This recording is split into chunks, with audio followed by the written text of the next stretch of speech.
Bonjour à tous, bienvenue dans ce journal. Commençons par les présidents des assemblées provinciales qui ont sollicité un échange avec le président de l'Assemblée nationale, le professeur Vital Kamerhe, en vue de lui faire parvenir les cris d'alarme sur la situation de travail dans laquelle évoluent les élus provinciaux ainsi que la représentation provinciale en général. Annie Balaka, reportage.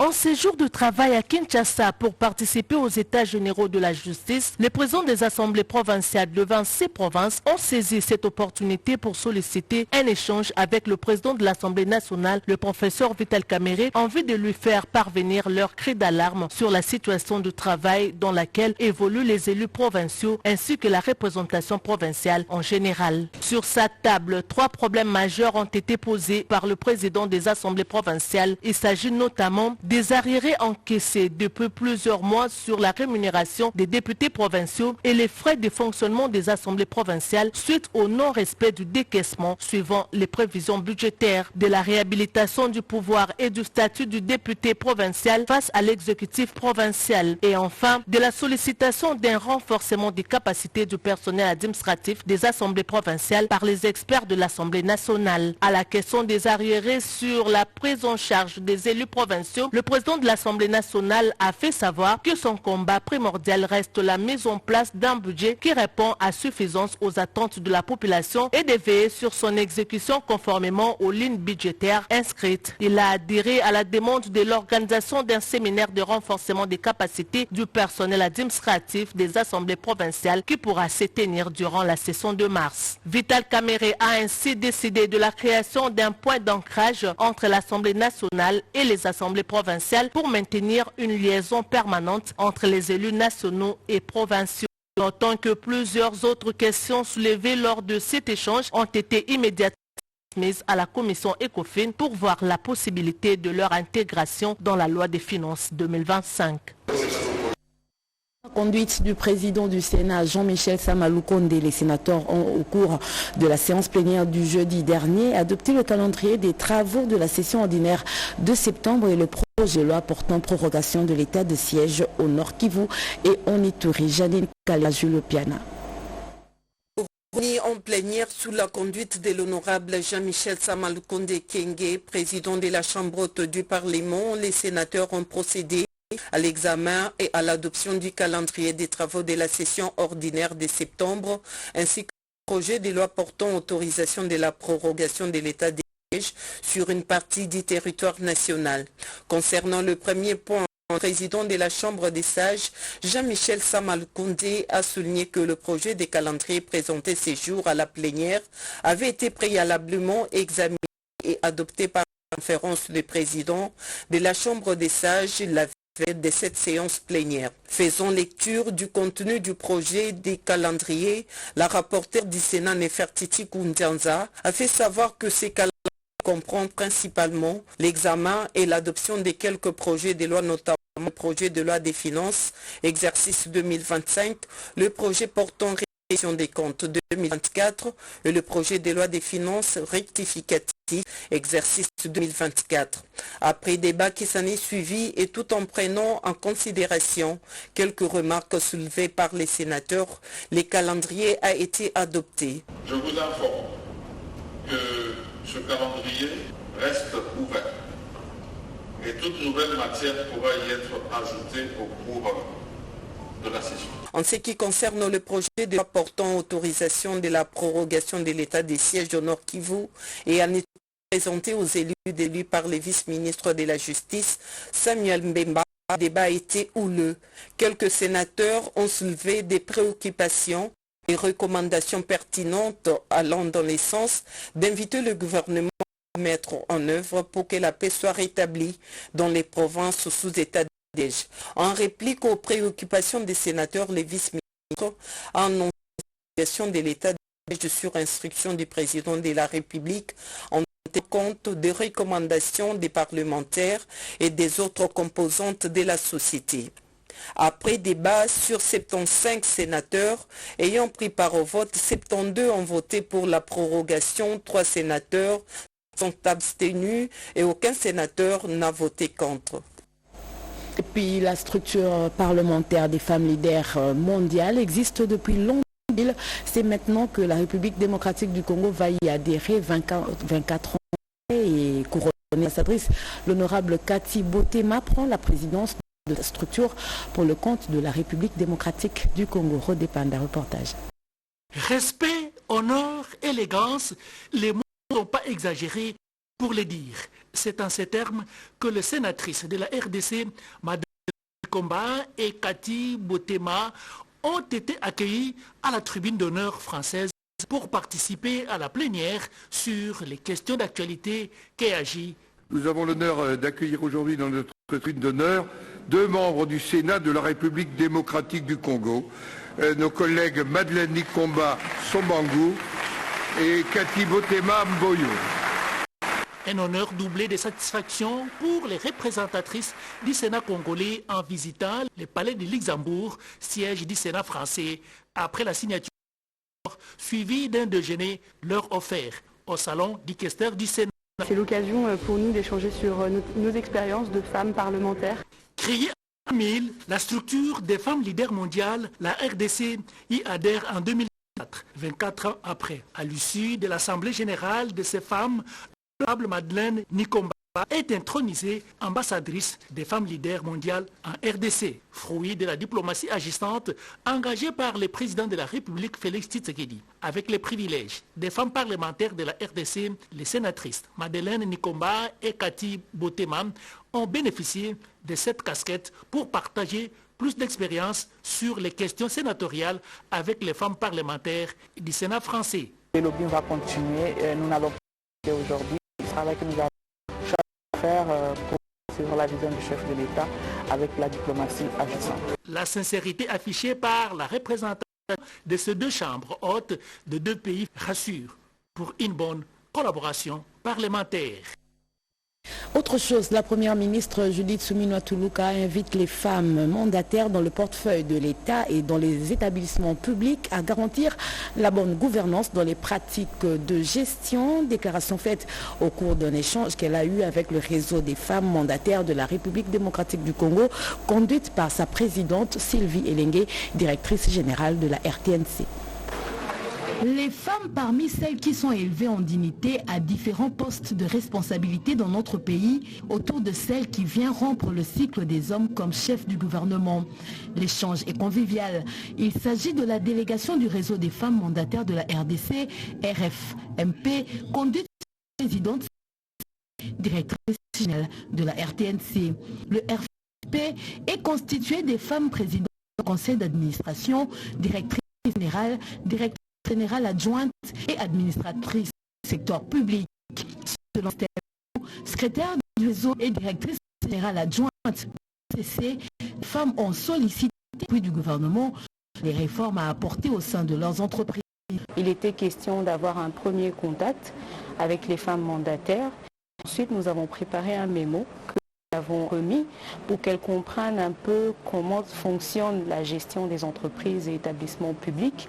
Et ensuite, nous avons aussi trouvé des pistes de solutions face à certaines réalités et des défis auxquels nous sommes face. Le réseau était émerveillé de constater la maîtrise de toutes ces questions par la première ministre qui leur a annoncé que le gouvernement travaillait déjà sur leurs préoccupations.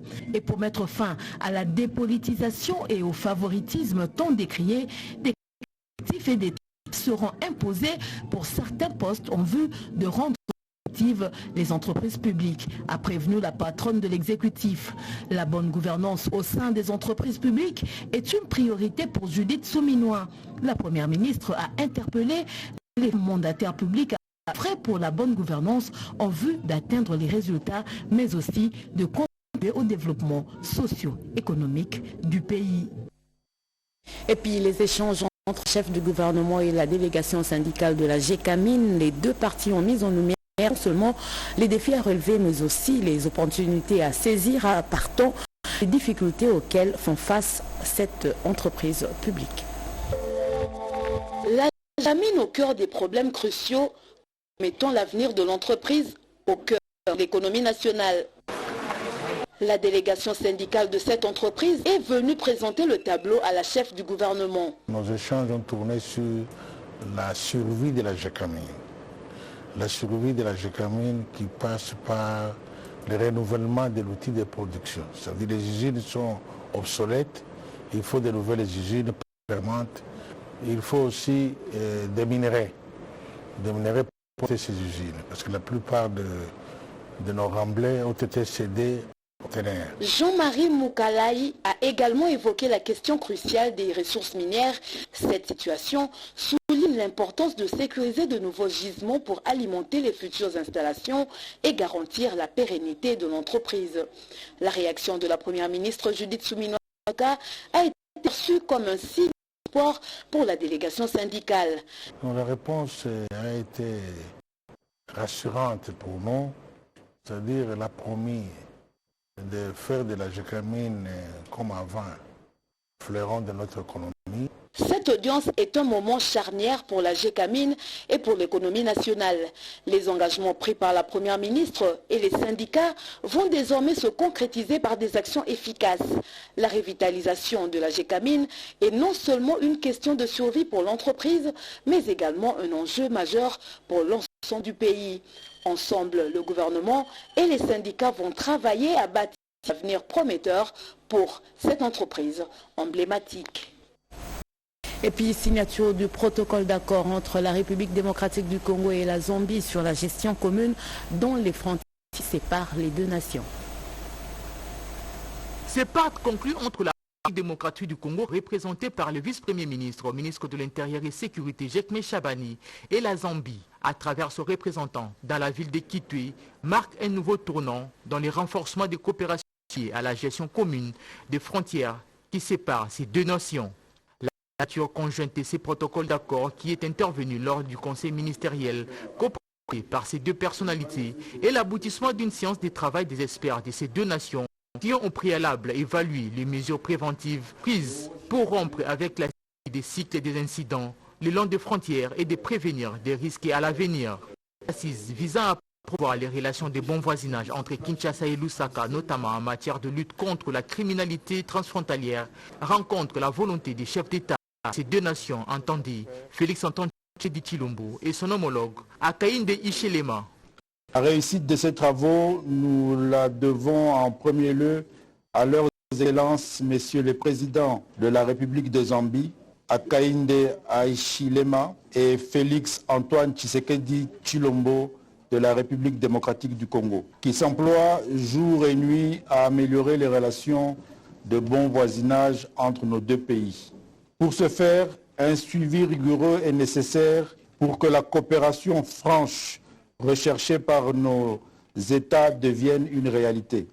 J'instruis le secrétariat permanent Défense et Sécurité de mon ministère de faire ce suivi strict de toute résolution. Cet accord fait ainsi suite à des travaux de la 4e session de la Commission mixte Défense et Sécurité RDC Zambie, dont la 4e édition est prévue prochainement à Kinshasa. Et puis le ministre de la fonction publique a rencontré l'ambassadrice de Belgique qui poursuit le vœu du partenariat gagnant-gagnant dans le domaine de la formation. Des détails avec Nadine Kilocho. Coopération administrative entre Kinshasa et Excel, l'ambassadrice belge en République démocratique du Congo, Roxane de Biderling, a formulé le vœu de poursuivre le partenariat gagnant-gagnant entre les deux administrations, dans le domaine de la formation. La Belgique réaffirme son engagement à accompagner la RDC dans le processus déjà entamé de la réforme de l'administration publique. C'est ce qui ressort de l'audience que le vice-premier ministre en charge de la fonction publique, Jean-Pierre Liaou, a accordé le jeudi 7 novembre 2024 à la diplomate belge. Au cours de cette réunion, les échanges ont tourné autour des avancées réalisées et les défis à relever pour atteindre l'objectif de la modernisation et le redressement de l'administration publique.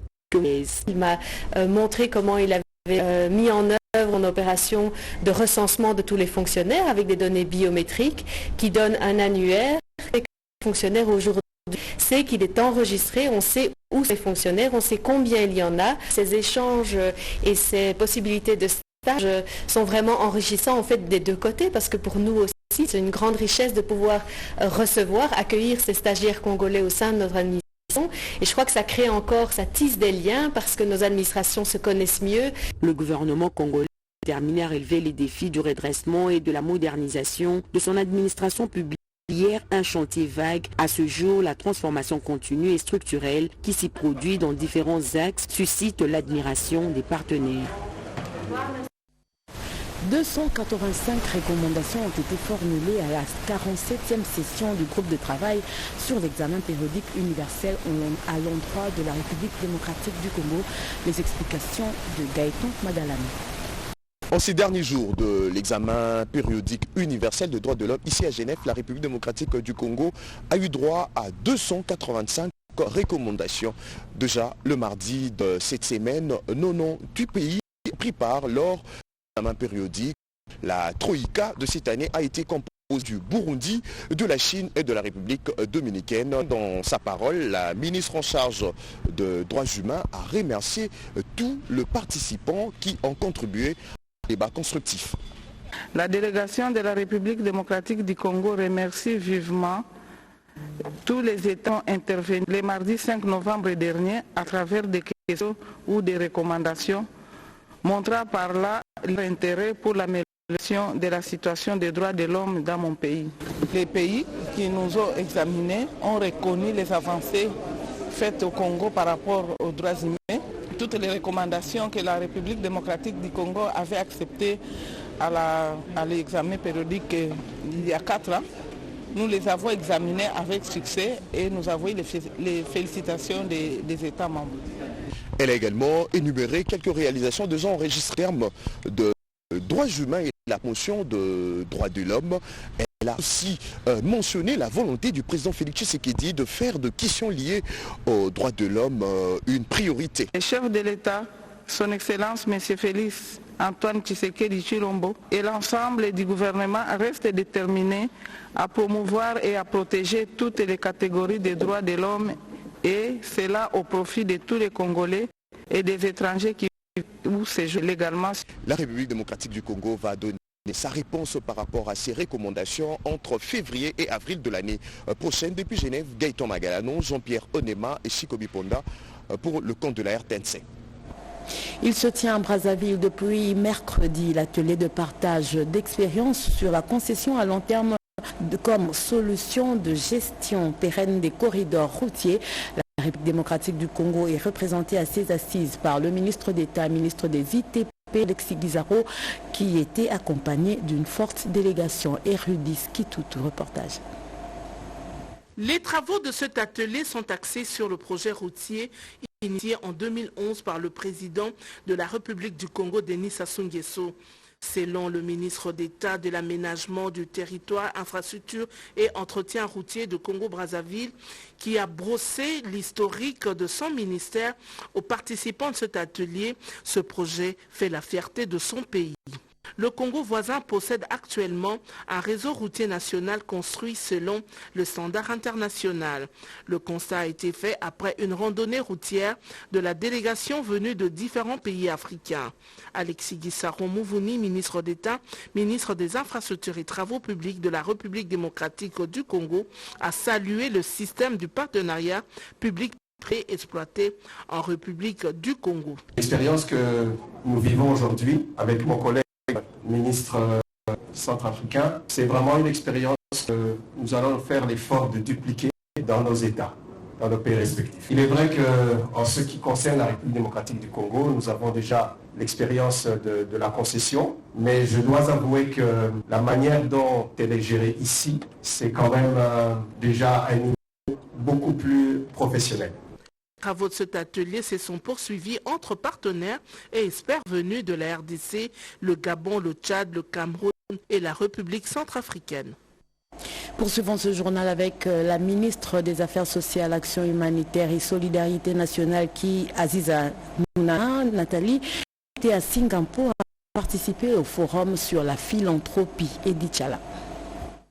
À l'ouverture du forum des affaires et de la philanthropie à Singapour, la ministre des Affaires sociales, Action humanitaire et Solidarité nationale, Nathalie Aziza Mounana, a pris part en présence des membres du gouvernement et du président du Parlement de la République de Singapour. Pendant ces assises, Aziza Mounana Nathalie a insisté sur le rapport qu'entretient le ministère des Affaires sociales, Action humanitaire et Solidarité nationale de la République démocratique du Congo avec les organisations locales et internationales pour améliorer les services de santé, notamment dans les zones rurales.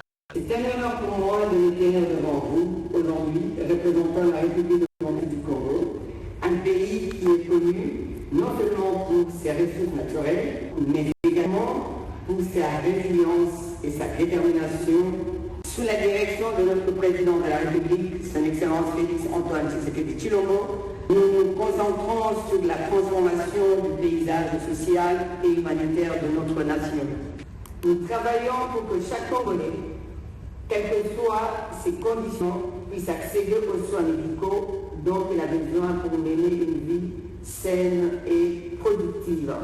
Ce forum offre des perspectives cruciales sur l'investissement à impact, la durabilité de l'innovation sociale en République démocratique du Congo.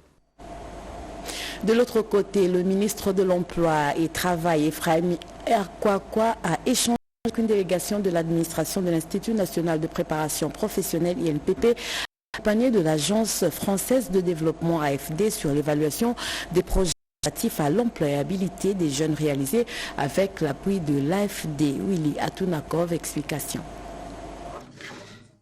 L'évaluation de l'appui technique et financier de la France à travers l'Agence française de développement AFD Group à la République démocratique du Congo en faveur notamment de l'Institut national de préparation professionnelle INPP, représenté ici par son conseil d'administration, notamment dans les domaines des infrastructures de formation professionnelle dans différentes provinces, de renforcement de capacités d'équipement didactique pour l'employabilité de jeunes Congolais.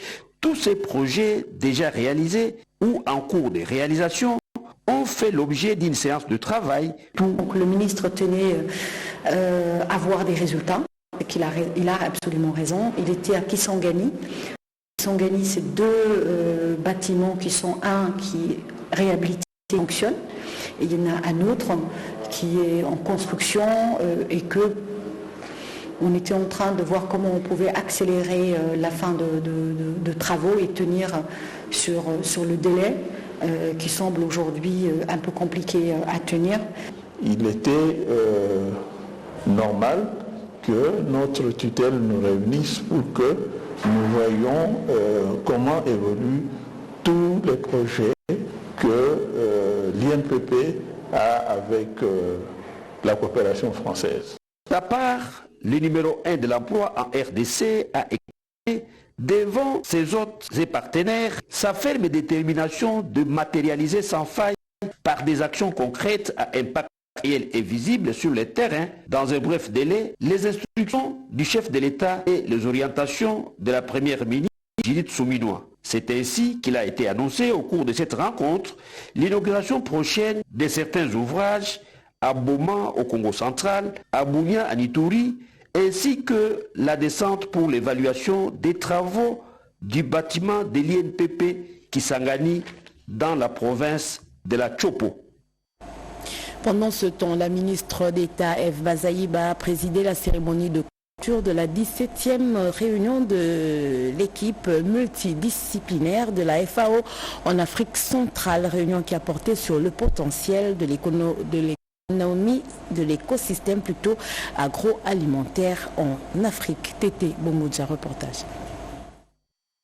Après 3 jours d'intenses travaux, les participants à cette 17e réunion de l'équipe multidisciplinaire de la FAO en Afrique centrale ont formulé quelques recommandations parmi lesquelles la mise en place d'une réflexion sur les stratégies favorisant la mobilisation des ressources endogènes, la mobilisation et canalisation des financements pour des investissements. Venue clôturer officiellement cette grand-messe, la ministre d'État, ministre de l'Environnement, Azaïba Massoudi, salue l'élan de promouvoir l'agriculture et la passion pour cette cause essentielle. Il est clair que l'Afrique centrale possède un potentiel extraordinaire qui, s'il est plein de manières et utilisé à bon escient, peut transformer la sécurité alimentaire, renforcer notre force de résilience et améliorer la qualité de vie des millions de personnes. L'Afrique centrale compte sur la RDC, pays solution, a dit le coordonnateur sous-régional de la FAO en Afrique centrale, Gabriel B. Cela nécessite une stabilité en termes de sécurité, un environnement macroéconomique stable et l'adoption d'innovations technologiques qui favoriseront une agriculture moderne et résiliente face aux défis climatiques. Nous pouvons stimuler la productivité agro-silvo-pastorale et halieutique, mais aussi améliorer l'infrastructure rurale. Cette rencontre a réuni les représentants de 9 pays d'Afrique centrale. Parlons de le ronde des solutions concrètes avec la ministre de la Jeunesse, signée Nadine Hiangou. C'est un engagement public pris lors de la table ronde des solutions concrètes organisée en août dernier. La ministre de la Jeunesse et de Veille patriotique, Noé Ganagato, s'est rendue personnellement au domicile des Uchima, au quartier Mbanzalimba, sourde et miouette, à cause d'une erreur médicale.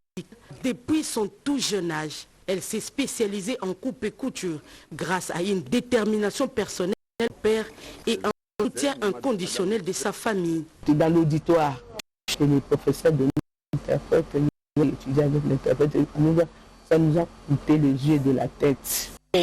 C'était des aventures et maintenant là, je suis très heureuse parce qu'elle s'est déplacée, la ministre Noëlla s'est déplacée, elle a pensé à moi, elle est venue et voir là où je travaille, donc elle a respecté la parole qu'elle m'avait promise quand on était à la table ronde, qu'elle arrivera à la maison. Et là, elle a mis de côté ses activités pour venir ici, jamais je n'oublierai. Noëlla Ganagato a cette fois l'engagement d'élargir l'activité des Glodi Ushima à une plus grande production afin d'en faire un modèle. Et pour terminer, les secrétaires permanents de l'UDS et quelques gouverneurs des provinces ont échangé sur l'actualité de l'heure, nous dit Robert Ndaye.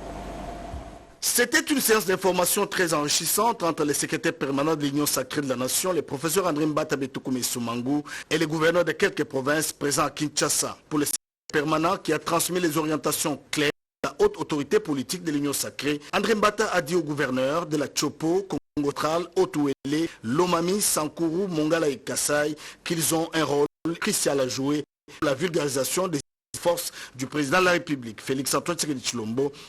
Sur cette question, en tant que haute autorité de l'Union sacrée, il a annoncé à Kisangani la réélecture de la loi fondamentale adaptée aux réalités congolaises. Le secrétaire permanent a invité les représentants de l'État en province à prioriser les 6 piliers du garant de la nation. Vous savez, nous sommes une grande plateforme. Maintenant, c'est avec les gouverneurs de province. Et tout cela, c'est pour essayer de redynamiser, comme le chef de l'État l'avait dit lui-même, il avait demandé de redynamiser l'Union sacrée de la nation. Et c'est tout ce que nous sommes en train de faire. Nous sommes heureux donc au niveau du secrétariat permanent d'avoir reçu cette délégation des gouverneurs de province. Les gouverneurs de province ont salué cette rencontre, invitant les secrétaires permanents à décourager les tireurs de ficelles qui se recrutent à Kinshasa pour déstabiliser l'institution provinciale. Ils se sont engagés à vulgariser la charte de l'Union sacrée du chef de l'État, Félix Antoine Tshisekedi Tshilombo, quant à la réécriture de la Constitution. La Constitution est un texte qui est censé évoluer en fonction de réalité de la société. Les chefs, nous sommes là pour relayer l'information, nous sommes là pour présenter la question à la population afin qu'elle ne soit pas une erreur par les ennemis de la République. Le secrétaire permanent a annoncé la tournée dans les provinces et remis quelques insignes aux gouverneurs de provinces présents à Kinshasa. Mesdames et messieurs, c'est la fin de ce journal. Merci à vous de l'avoir suivi. Merci à Papine Damao qui était à la réalisation et la technique était à Joseph Nzé, Alain Galia, Ruben Couvre.